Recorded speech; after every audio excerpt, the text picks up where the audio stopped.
Kabut di lereng Merapi belum juga beranjak. Seakan kawah di puncak enggan melepaskan cengkeramannya. Aroma belerang menusuk hidung, bercampur dengan sisa arang yang terbakar. Asap tipis menyelinap di antara batang pohon, membentuk siluet-siluet ganjil yang memancing bayangan aneh di benak siapapun yang menatapnya terlalu lama. Pasukan Bayang Agung merapatkan formasi. Tombak dan pedang mereka memantulkan kilatan merah samar dari langit. Tudung hitam bergoyang di terpa angin, membuat barisan itu tampak seperti deretan patung penjaga dunia arwah. Di tengah lingkaran, Aris, Kebo Ireng, Ratna Dewi, dan Bayu Sagara berdiri berdampingan. Bayu menghela nafas panjang, mencoba mengusir rasa tak enak yang merayap dari ujung kaki. Oke, suara tadi jelas bukan suara burung, gumamnya. Panglima Bayang senyap melangkah maju, matanya menyapu sisi hutan yang tertutup kabut. Tidak ada tanda-tanda wujudnya, tapi suaranya semakin dekat, Tuan, ucapnya rendah. Lalu tiba-tiba sebuah pohon besar di tepi formasi patah seperti ranting kecil dan ambruk menghantam tanah. Getarannya menjalar ke telapak kaki, sementara abu dan debu berterbangan menyelubungi udara. Dari balik kabut, sesosok prajurit Bayang Agung muncul. Jalannya terseok, nafasnya memburu. Wajahnya pucat seperti direnggut dari kehidupan. Namun matanya merah menyala seperti bara. Di tangannya tergenggam sebuah batu hitam berukir simbol asing, memancarkan cahaya pekat yang terasa tidak wajar. Kebo Ireng refleks maju, suaranya meledak. "Hentikan dia, itu batu peledak!"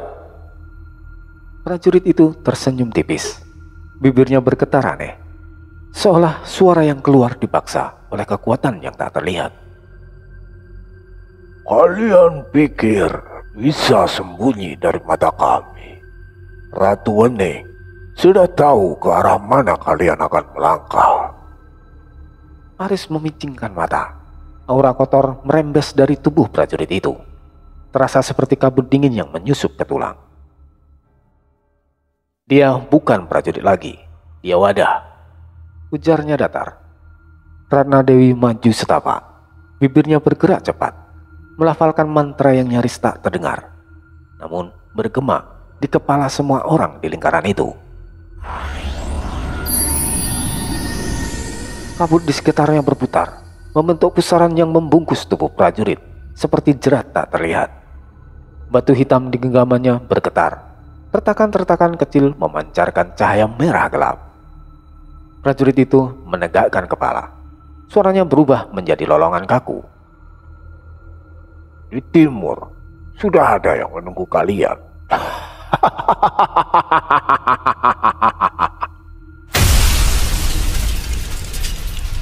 Batu hitam pecah, melepaskan ledakan cahaya gelap yang memukul mundur semua orang.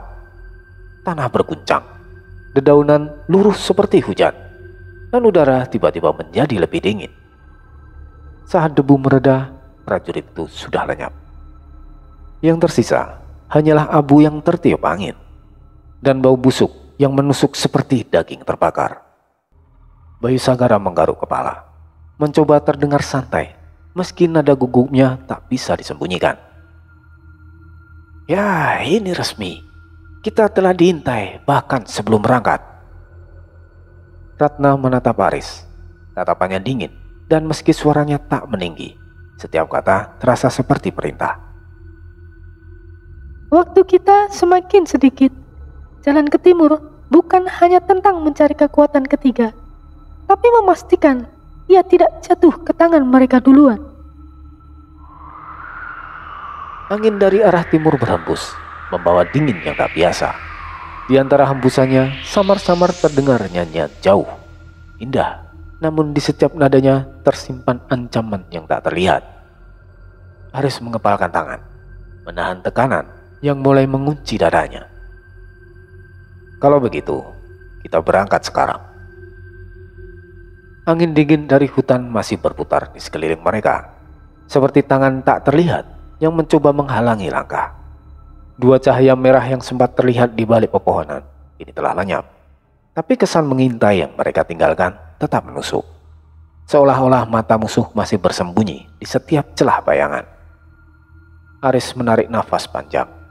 Namun pandangannya tidak pernah lepas dari kegelapan hutan di depannya. Di sisinya, Ratna Dewi berdiri dengan wajah tenang. Suaranya rendah, namun jelas terdengar. Jalur ke timur bukan jalan yang biasa.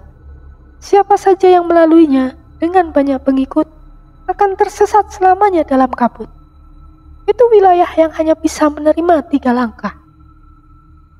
Bayu Sagara bersiul pelan, mengangkat sebelah alis. 3 langkah? Jadi maksudmu cuma bertiga? Ratna hanya menatapnya singkat, lalu memandang Aris. Sorot matanya memberi jawaban tanpa perlu kata tambahan. Aris menghela nafas lagi. Eyang Petro berkata padaku, jangan bawa banyak kaki. Jalan itu untuk 3, bukan untuk 1000. Aku kira itu hanya peringatan samar. Sekarang aku mengerti. Pasukan Bayang Agung saling berpandangan.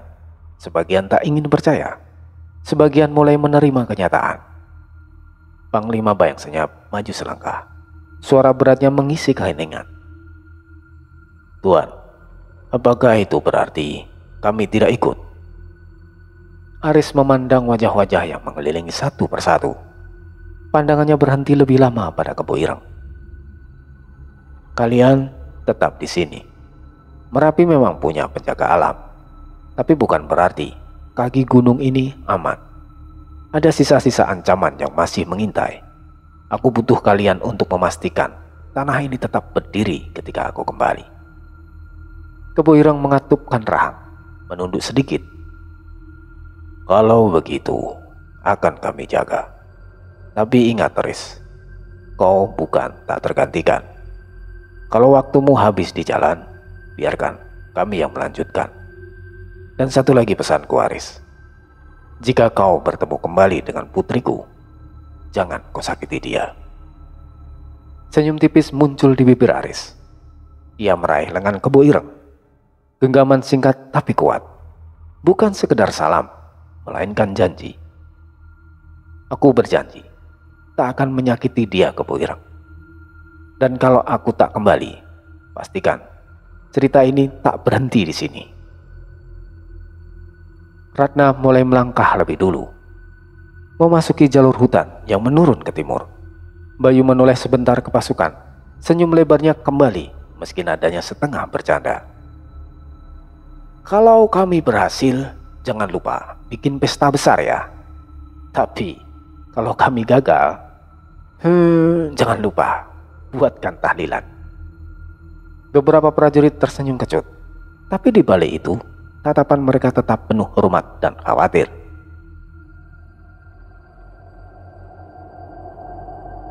Angin dari timur bertiup kencang, membawa aroma laut bercampur sesuatu yang asing, seperti janji sekaligus ancaman.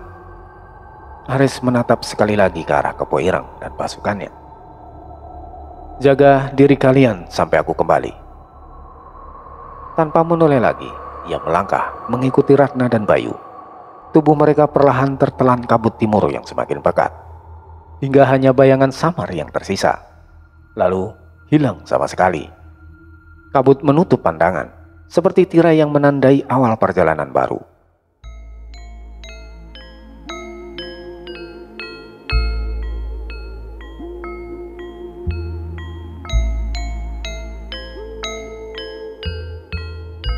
Di kejauhan, samar terdengar suara gending tua.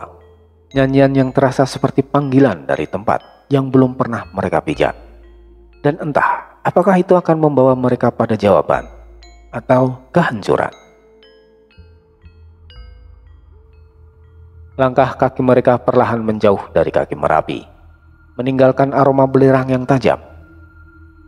Angin dingin di lereng turun, menyusup di sela pakaian, membawa serta kelembapan sore. Jalan setapak membelah hamparan sawah yang mulai menguning, diapit aliran irigasi yang memantulkan cahaya oranye kemerahan dari langit senja. Sunyi, namun tidak sepi sepenuhnya.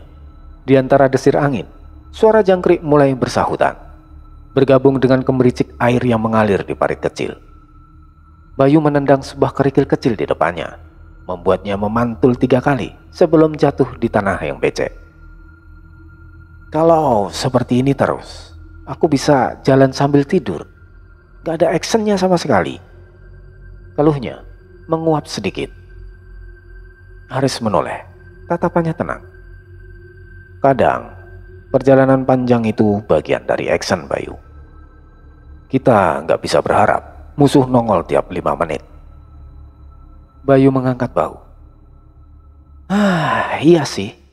Tapi setidaknya ada warung kopi kek.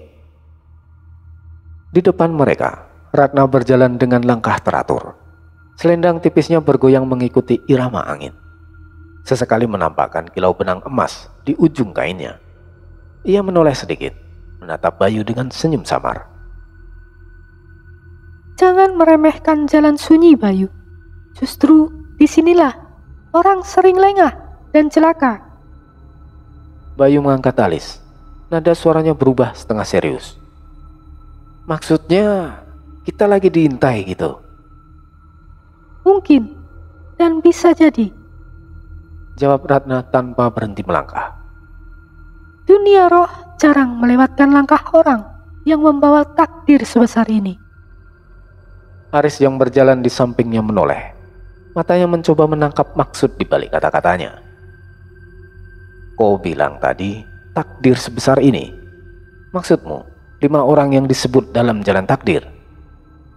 Ratna hanya melirik sekilas sebelum kembali menatap ke depan. Legenda lama tentang orang-orang pilihan.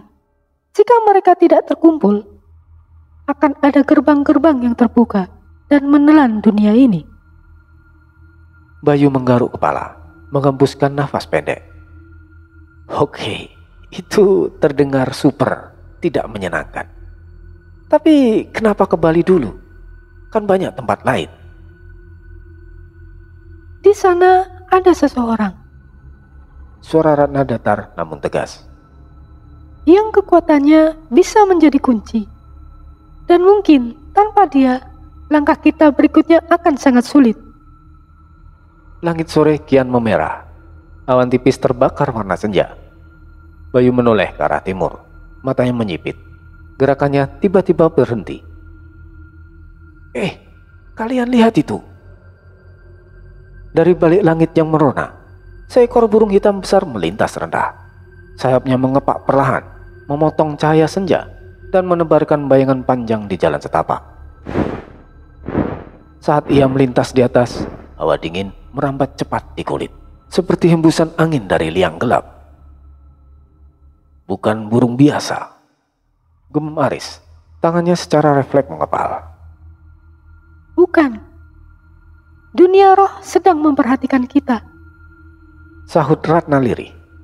Bayu menelan ludah, mencoba mencairkan suasana dengan humor. Tapi suaranya terdengar kering. Oke, tiba-tiba jalan kaki jadi nggak sesantai tadi. Mereka bertiga melangkah lagi. Kali ini tidak ada candaan. Langkah menjadi lebih hati-hati. Telinga waspada terhadap setiap desiran angin. Dan mata sesekali melirik ke langit. Seakan burung hitam itu masih mengawasi dari kejauhan, menunggu waktu yang tepat untuk mendekat lagi. Malam pertama di perjalanan, mereka memutuskan untuk berkemah di tepi hutan pinus. Api unggun kecil masih menyala redup, memantulkan cahaya oranye di wajah Aris, Bayu, dan Ratna. Hutan pinus di sekitar mereka bergoyang pelan diterpa angin malam. Aroma getah pinus bercampur bau rerumputan. Menenangkan, tapi suara itu terdengar. Dentingan gamelan, lirih dan jauh, mengalun dari balik gelap. Temponya lambat dan berat, seolah tiap tabuhan membawa beban puluhan tahun. Ratna membuka mata perlahan. Tangannya refleks meraih gagang tongkat kayunya di samping. Kalian dengar itu? Ya, dan itu gak mungkin dari desa. Bayu menggeliat di kantong tidurnya, separuh sadar. Jam segini siapa yang... suara itu semakin dekat ya. Dingin yang tak wajar mulai merayap, menusuk hingga ke tulang. Dari sela pepohonan, kabut tipis turun, menggulung seperti asap. Lalu siluet itu muncul. Seorang wanita, tubuhnya dibalut kain putih panjang, rambut hitam tergerai. Dia berdiri diam, wajahnya samar tertutup kabut. Hanya matanya yang tampak, seperti 2 bulan sabit pucat di kegelapan. Aroma bunga kenanga tiba-tiba memenuhi udara. Bayu spontan menutup hidung. Ini gak wajar, aromanya terlalu kuat.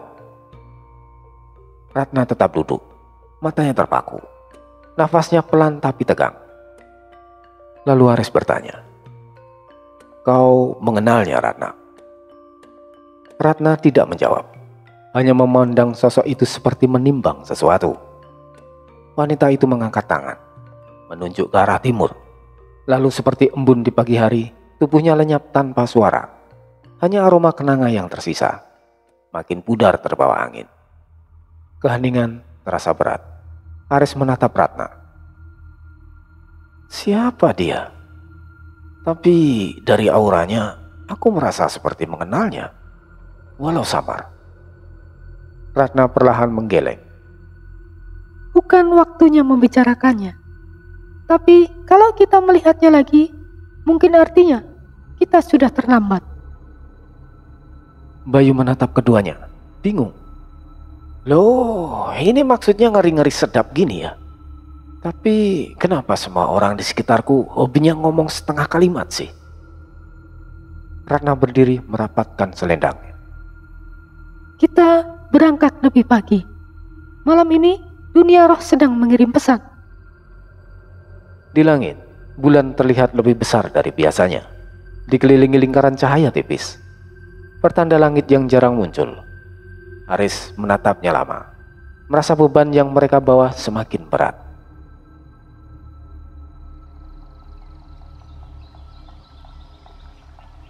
Pagi itu, udara segar pegunungan terasa seperti lembaran kain dingin yang menyentuh kulit. Kabut tipis masih mengembang di lereng, tersapu perlahan oleh sinar matahari muda. Jalan tanah berkelok menurun di antara petak-petak ladang sayur, kubis, wortel, dan daun bawang berbaris rapi, menunggu panen. Sesekali, semak belukar memaksa mereka bergeser ke sisi. Ranting-ranting basah memercikan titik-titik embun ke baju. Bayu berjalan paling belakang. Sejak tadi, ia menendang kerikil kecil yang ditemuinya, seolah sedang memainkan permainan pribadi. Nada bersenandungnya melayang ringan, kontras dengan ketegangan yang menggantung di udara. Menjelang sore, matahari mulai meredup. Cahayanya bergeser ke warna tembaga. Mereka sampai di tepian sebuah jembatan kayu tua. Papan-papannya kusam, beberapa di antaranya melengkung.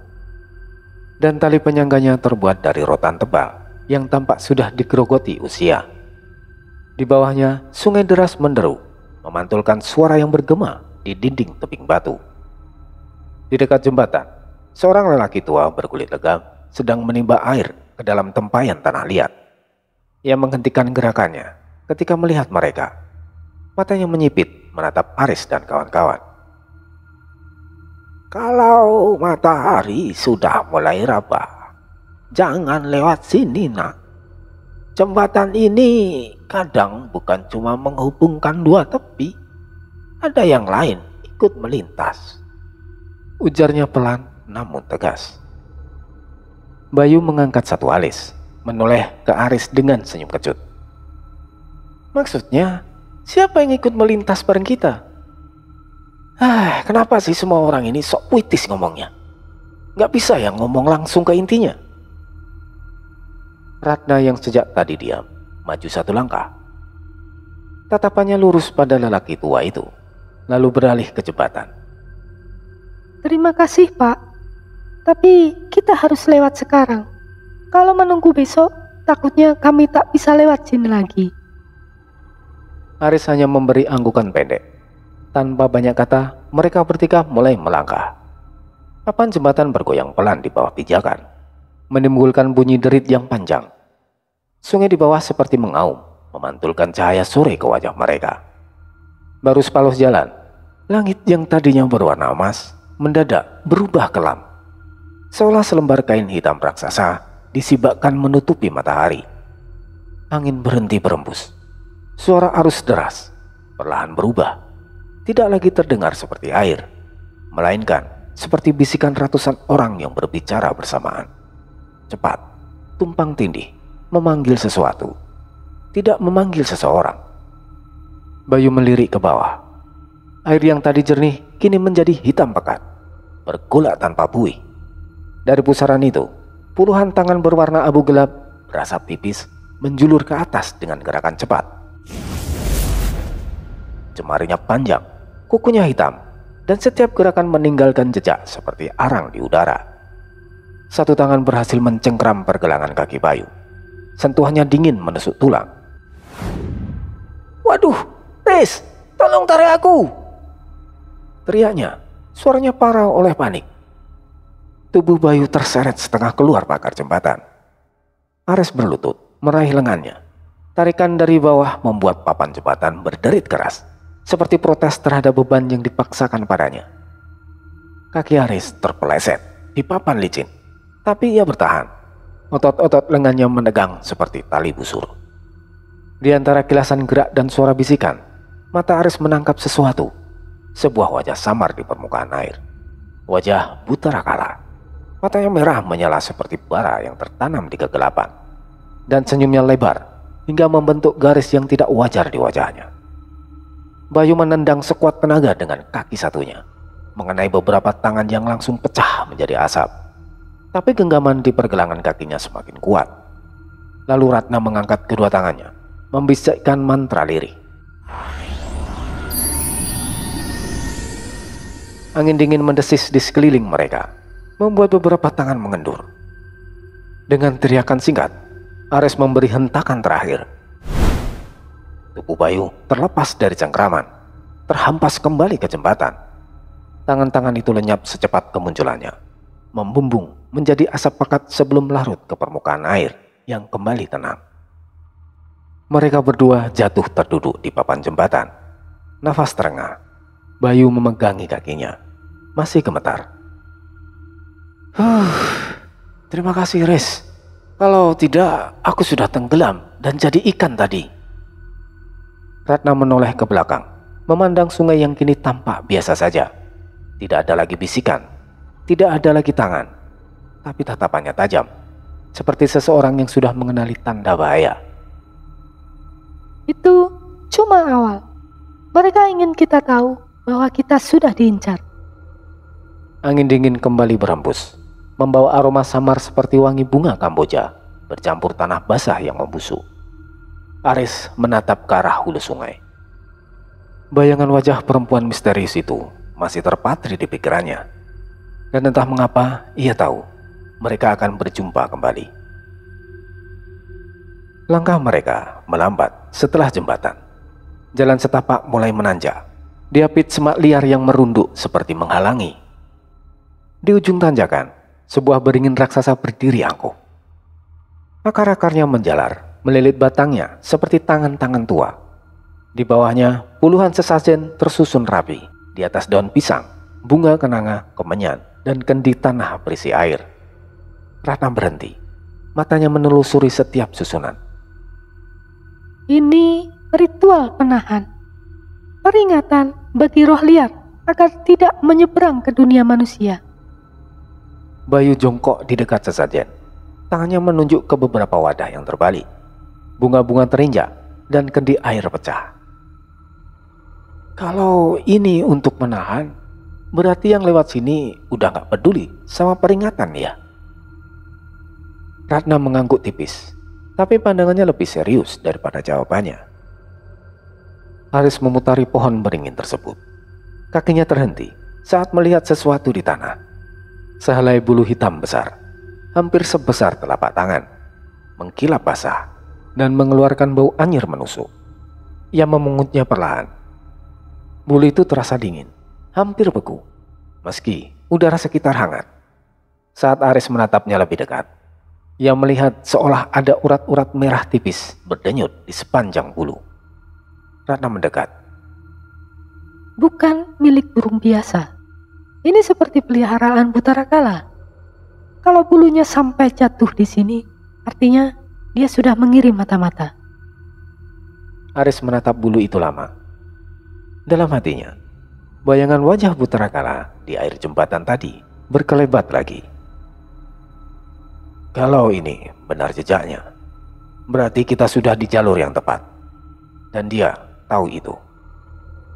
Sehelai daun kenanga jatuh pelan dari beringin, mendarat tepat di bulu hitam di tangan Aris. Angin tiba-tiba berhembus, membuat bulu itu bergetar seperti merespon. Ratna menarik nafas dalam-dalam. Mulai sekarang, jangan berpikir kita cuma jalan ke Pulau Dewata. Kita sedang masuk ke wilayahnya. Dari kejauhan terdengar pekikan panjang, berat dan serak, menggema di antara pepohonan. Bayu menelan ludah, mencoba meyakinkan dirinya kalau itu cuma burung hantu. Tapi hatinya tahu, itu bukan. Senja jatuh perlahan, langit memerah seperti bara api. Jalan tanah yang mereka tapaki semakin sempit, dikelilingi pepohonan tinggi yang seakan menutup langit. Udara berubah dingin, angin berhembus membawa suara-suara samar, entah nyanyian, entah tangisan. Bayu mengusap lengannya, bulu kuduknya meremang. Kenapa hawa di sini beda ya? Kayak ada yang ngikutin dari tadi. Aris diam. Langkahnya melambat. Tatapannya terpaku ke sela pepohonan di sisi kiri jalan. Di antara kabut tipis, sepasang mata tampak menatap mereka. Bukan mata binatang. Mata itu terlalu tenang, terlalu dalam, dan entah kenapa terasa akrab baginya.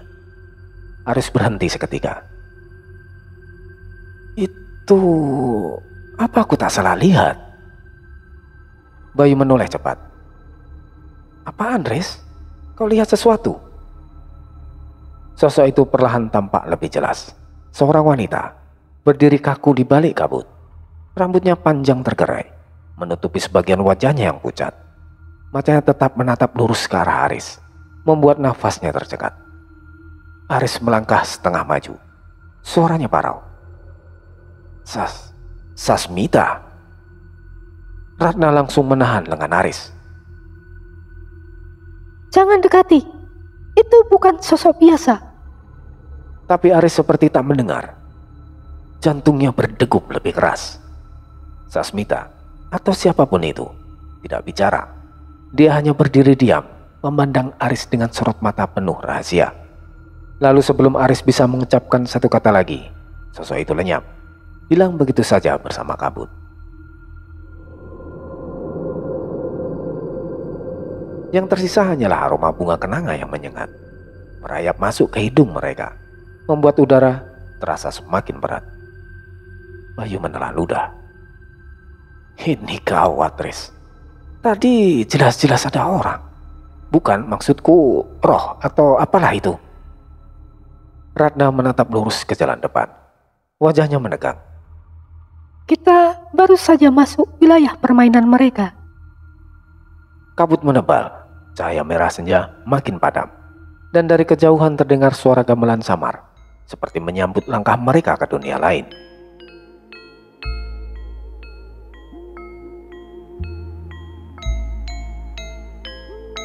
Beberapa hari kemudian mereka tiba di Pulau Dewata. Udara asin laut menyambut langkah Aris, Bayu, dan Ratna. Ketika mereka menginjakkan kaki di desa pesisir Bali, ombak bergulung pelan, membawa aroma garam yang bercampur dengan bau dupa dari pura di pinggir pantai. Desa itu tampak sibuk, anak-anak berlarian membawa janur, para ibu-ibu menata sesajen, dan para lelaki memanggul hiasan bambu untuk persiapan upacara. Wah, suasananya beda banget ya, Riz, kata Bayu sambil menghirup udara dalam-dalam. Kalau di Merapi bau belerang, kalau di sini bau ikan bakar. Ia menoleh ke sebuah gerobak kecil di ujung jalan. Matanya berbinar. Riz, boleh kan kita mampir dulu? Perutku udah demo nih. Aris hanya mendesah, menahan senyum. baru sampai sudah mikir makanan. Ratna menoleh dengan tatapan tajam. Bayu, jangan sembarangan. Ini desa sakral. Kita orang luar. Kalau kau salah langkah, bisa dianggap penghinaan. Bayu mengangkat tangan, seolah menyerah. Oke. Tapi ya masa cuma bisa cium aromanya doang? Gak adil. Seorang lelaki tua, kulitnya legam karena terbakar matahari, menghentikan langkah mereka. Ia memandang ketiganya dengan sorot mata penuh curiga. Kalian bukan orang sini. Apa urusan kalian datang kemari saat desa sedang bersiap untuk pancawali kerama? Ratna memberi salam hormat, lalu menjawab dengan suara tenang. Kami hanya singgah dan mencari seseorang, Kek. Lelaki itu menatap lebih lama, lalu berbisik, seakan takut ada yang mendengar. Mohon jangan banyak bicara. Orang luar jarang diterima di sini. Dan kalau kalian mencari masalah, lebih baik balik sebelum terlambat. Bayu berbisik di telinga Aris setelah lelaki itu pergi. Ini desa apa sih, Riz? Semua orang tatapannya kayak kita ini kriminal maling ayam. Ratna melangkah lebih dulu. Gaunnya berayun, terkena angin laut. Wajar. Mereka sedang melakukan upacara menjaga keseimbangan. Dan kita datang membawa sesuatu yang mereka bisa rasakan. Aris terdiam, memperhatikan para warga yang berhenti sejenak, hanya untuk menatap mereka. Ada rasa asing sekaligus berat, seolah desa ini tahu mereka bukan sekedar pengunjung. Di kejauhan, suara gamelan perlahan bergema. Iramanya lambat namun menusuk. Aris menelan ludah. Entah kenapa, ia merasa langkahnya menuju Bali bukan sekedar perjalanan, melainkan undangan menuju pusaran yang jauh lebih dalam dari yang ia bayangkan. Matahari mulai condong ke barat ketika mereka tiba di sebuah balai banjar, tempat warga berkumpul. Suara gamelan tak jauh dari pura terdengar makin jelas, bercampur bau dupa yang menusuk. Asap tipis mengepul di udara, membuat pandangan terasa berlapis-lapis. Bayu sibuk mengipas-ngipaskan hidungnya dengan tangan. Riz, kalau kita lama-lama di sini, aku bisa mabuk dupal kayaknya. Gumamnya membuat Aris menahan tawa kecil. Beberapa warga yang sedang menyiapkan canang sari berhenti sejenak, menatap mereka dengan raut curiga. Anak-anak kecil berlarian, tapi segera ditarik ibunya, seakan ada sesuatu pada Aris dan kawan-kawan yang terasa asing. Namun suasana mendadak hening saat seorang pemangku berjubah putih dengan rambut digelung rapi muncul dari tangga balik. Matanya tajam, seolah menembus dalam sampai ke jiwa mereka. Bayu spontan menunduk, meski belum paham adat setempat. Kalian pendatang.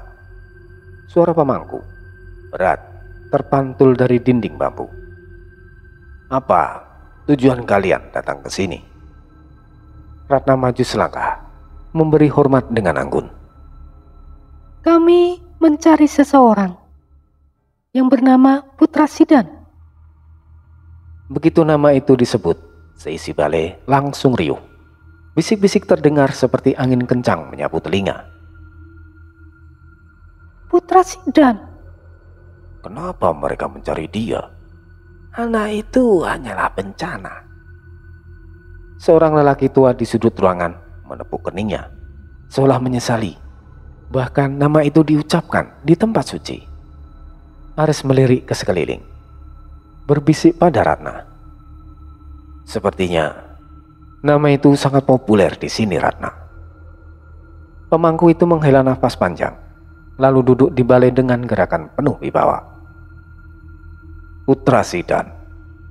Nampaknya kalian salah pilih orang. Dia orang yang keras kepala, angkuh, dan menolak tunduk pada siapapun, bahkan kepada para pemangku. Ia pemberontak. Banyak yang menganggapnya ancaman.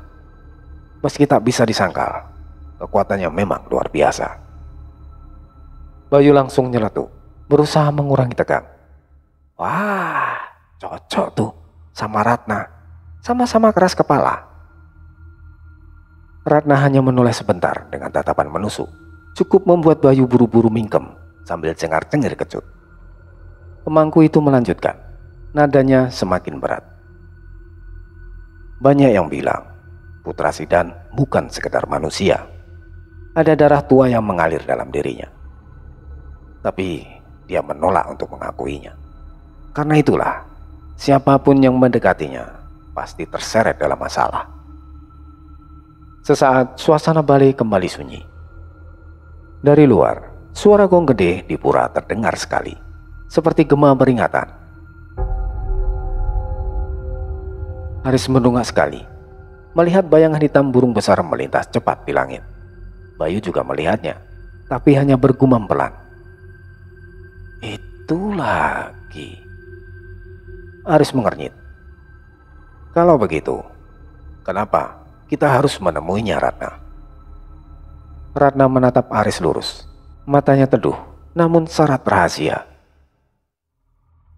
Karena dia adalah kunci Aris.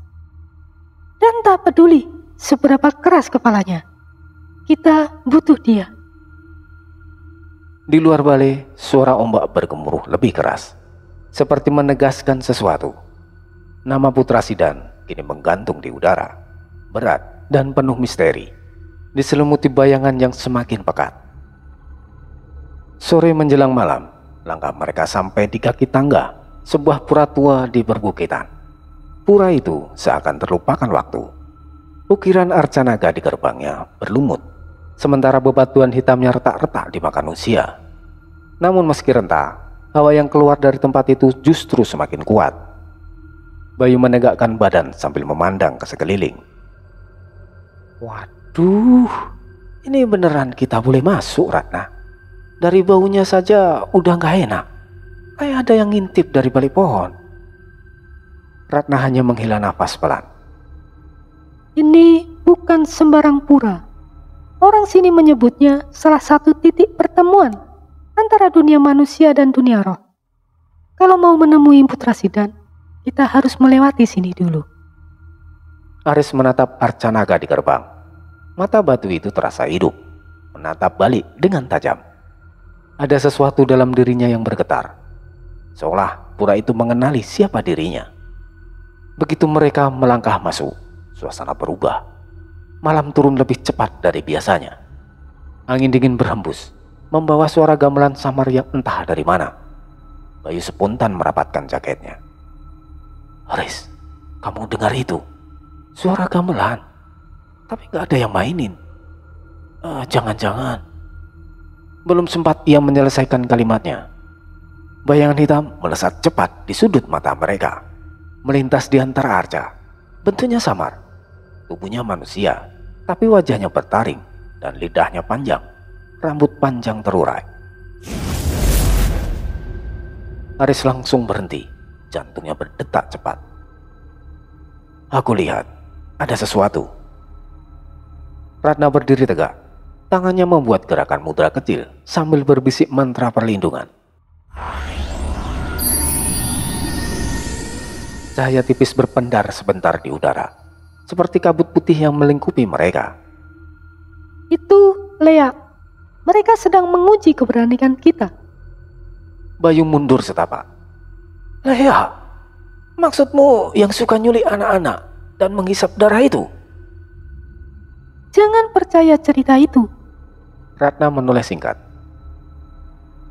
Tapi jangan remehkan mereka juga. Di balik arcanaga, tiba-tiba tampak sosok tubuh membungkuk. Wajahnya gelap, ia menggeram rendah, mata yang merah menyala. Aris refleks melangkah maju, ingin melindungi Ratna dan Bayu. Namun saat ia hendak menyerang, sosok itu menghilang begitu saja, seperti kabut yang ditelan malam.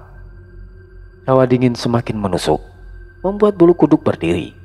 Bayu menelan ludah, suaranya gemetar. Aris, sumpah demi Laut Selatan, kalau ada yang nongol lagi, aku balik arah. Aris tetap menatap ke arah arcanaga. Dalam detik singkat, ia merasa sosok itu tidak sekedar menguji, melainkan memperhatikan dirinya secara khusus. Ratna memecah keheningan.